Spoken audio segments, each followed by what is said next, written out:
গনগনি পশ্চিম মেদিনীপুর জেলার গড়বেতা শহরের কাছে অবস্থিত একটি বিখ্যাত পর্যটন কেন্দ্র, যা বাংলার গ্র্যান্ড ক্যানিয়ন নামেই পরিচিত। কলকাতা থেকেই এই গড়বেতা আসার দূরত্ব মাত্র 180 কিলোমিটার। যে কোনো উইকেন্ড ডেস্টিনেশন বলো বা একদিনের ট্যুর হিসেবে তোমরা কিন্তু এই গনগনিতে আসতে পারো। এই গনগনিতে প্রচুর সাইট সিন রয়েছে। এই ভিডিওতে আজকে আমি তোমাদের সাথে গনগনির বিখ্যাত 3টি ট্যুরিস্ট স্পট ঘুরে দেখাবো। আমরা এখন যেটা দিয়ে যাচ্ছি, হাতিগুলো যেই রাস্তায় বেরিয়ে ওই বাঁধটা ধরে ওই জঙ্গল ঢুকে যেখানে হাতিগুলো জল খেতে আসে, ওই জায়গায় আমরা প্রবেশ করছি এখন। আসুন।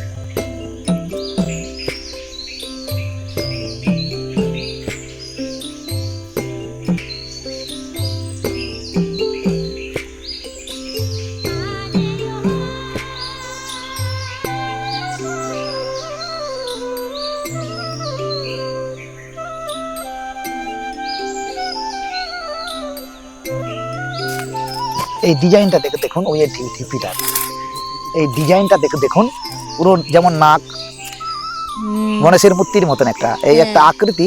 এটা একটা বিরাট ব্যাপার, এটা ন্যাচারাল, কিন্তু একটু দূর থেকে নেন পুরো সুন্দর আসবে।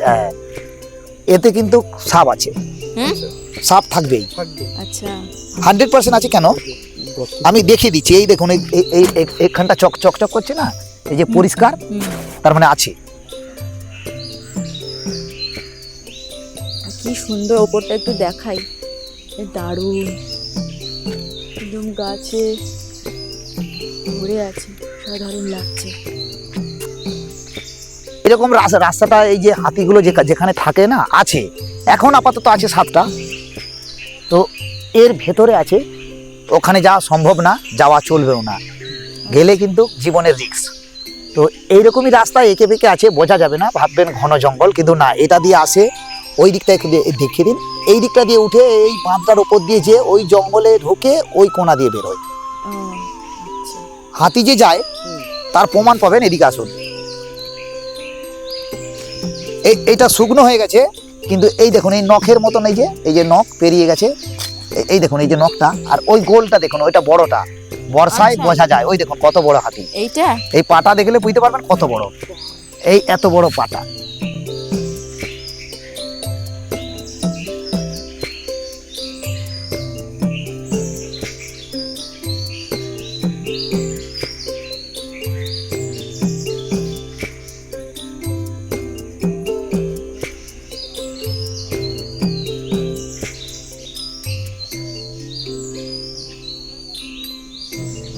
এই যে হাতির পায়ের ছাপগুলো দেখিয়ে দাও একটু, এইটা দিয়ে পেরিয়ে ফিরে গেছে, এই যে নখের, এই যে নখ, এগুলো এই দিকে নেমেছে, এই দিকে নেমে এইটা দিয়ে এইটা দিয়ে নামবে। যদি মনে করে যে জলটা একটু, ওরা তো জল ভালোবাসে, জল পেলে ফুর্তি করে, জলে আনন্দ করে, জলটা ঘোলা কেন এরকম, এই জন্য ওরা জলে নেমে একদম ফুর্তি করে, নেমে আবার ওইটা দিয়ে উঠে যায়, কখনো এইটা দিয়ে উঠে যায়। এই জলটা যখন ভর্তি ছিল না, আমার ফোনে ছবি আছে দেখার মতন, পুরো ভর্তি হয়ে যায়। আচ্ছা, আর এখন একটু জলটা কমে গেছে, কিন্তু জলটা একবারে মারা যায় না, গর্ত আছে মধ্যিখানটা, গভীর আছে, জলটা মারছেও থাকে, আর মাঝে মধ্যে বৃষ্টি হলে আবার ভর্তি হয়ে যায়, কেন এটা ডাউন জায়গা।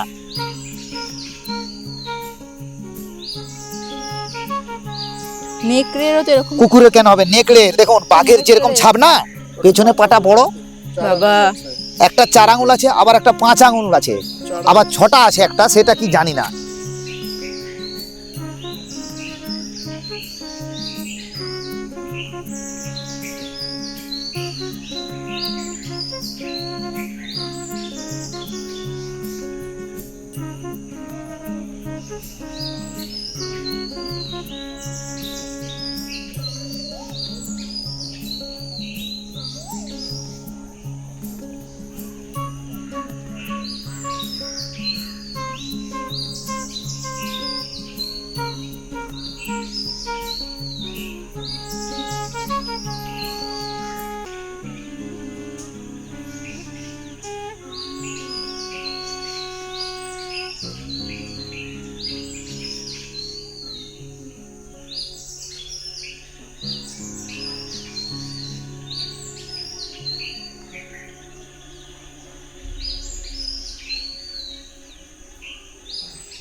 গ্র্যান্ড ক্যানিয়ন দেখতে যাওয়ার আগেই একটি খুব সুন্দর মন্দির পড়বে। এখানে 3টি মন্দির রয়েছে। প্রথমেই যেটি মন্দির পড়বে সেটা হচ্ছে দেবাদিদেব মহাদেবের মন্দির রয়েছে, শ্রী শৈলেশ্বর জিউ মন্দির।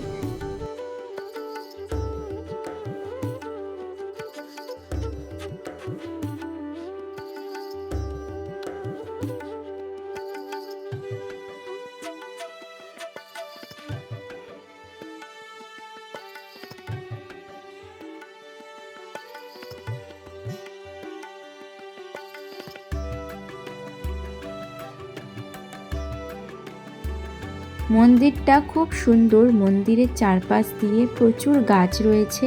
এছাড়া মন্দিরের ভেতরেও প্রচুর ফুলের গাছ, সবজির গাছ রয়েছে, খুব ভালো লাগবে। এছাড়া এখানে রয়েছে মা ভদ্রকালীর মন্দির এবং হনুমানজির মন্দির।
গনগনি কিন্তু পুরোটাই লাল মাটির দেশ। এখানে আসলে তোমরা এরকম লাল মাটির রাস্তা পাবে, যেটা আমি বহু যুগ পর দেখলাম।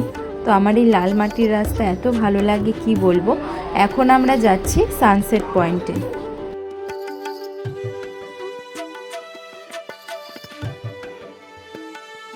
আমরা এখন চলে এসেছি সানসেট পয়েন্টে। এখান থেকে গনগনির খুব সুন্দর একটা সানসেটের ভিউ পাওয়া যায়।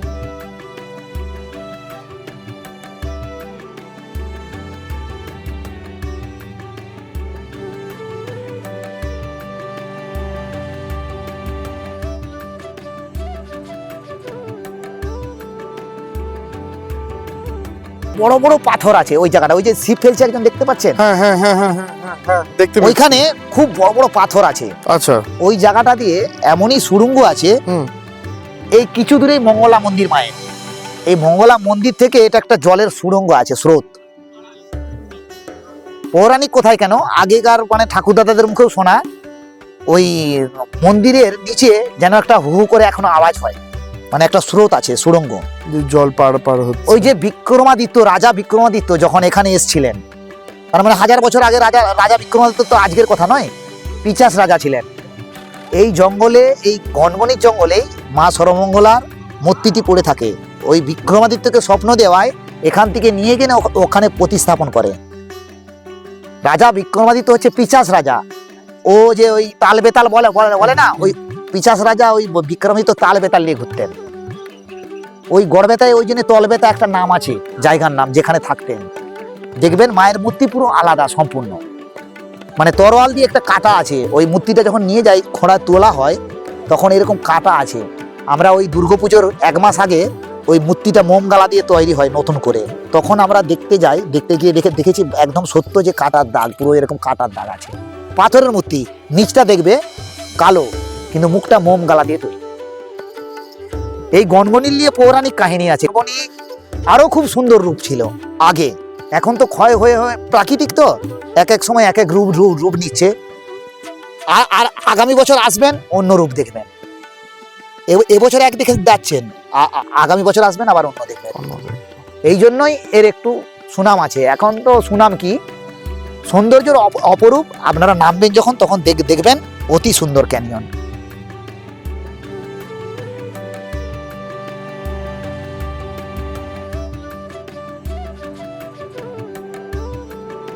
এখানে হচ্ছে ওই যে গ্রামটা দেখছো, মানে রামায়ণ মহাভারত যখন তখনের কথা বলছি, সেই সময়কালে এখানে ভীম বকাসুর বধ করেছিলেন গণগণিতে। ওই গ্রামটার নাম হচ্ছে একচক্র গ্রাম। রামায়ণে মহাভারতে যেটা একচক্র গ্রাম, ওটা হচ্ছে একচক্র গ্রাম। এখন হচ্ছে ভিক্ষনগর। কেন ভিক্ষনগর? ওই পঞ্চপাণ্ডবকে নিয়ে তার মা এসে ভিক্ষা করে এখানে থাকতেন, ওই জন্য ভিক্ষনগর দিয়েছে এখন। আর এই গণগণিতে বকাসুর বসবাস করতো। দেখবে নিচে নেমে দেখবে একটা গুহার মতন আকৃতি আছে, ওটা সব সময় থাকে। যখনই ক্ষয় হয় ওই গুহাটা হয়ে হয়ে চলে যায়। তার মানে গুহাটা একদিন নিশ্চয়ই ছিল, হাজার হাজার বছর আগে এর আরো রূপ অন্যরকম ছিল, পুরো জঙ্গল ছিল, তখন এখানে বাঘ থাকতো।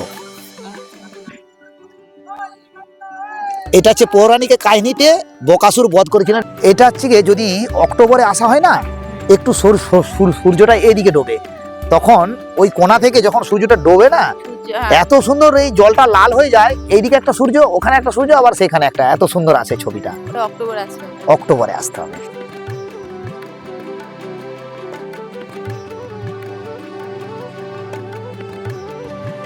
গনগনির আজকের এই ভিডিও তোমাদের কেমন লাগলো আমাদের কমেন্ট করে জানাতে ভুলো না। আবার দেখা হবে পরের আরেকটা নতুন ব্লগ নিয়ে। ততক্ষণ তোমরা সকলেই ভালো থেকো, সুস্থ থেকো এবং আমাদের পাশে থেকো।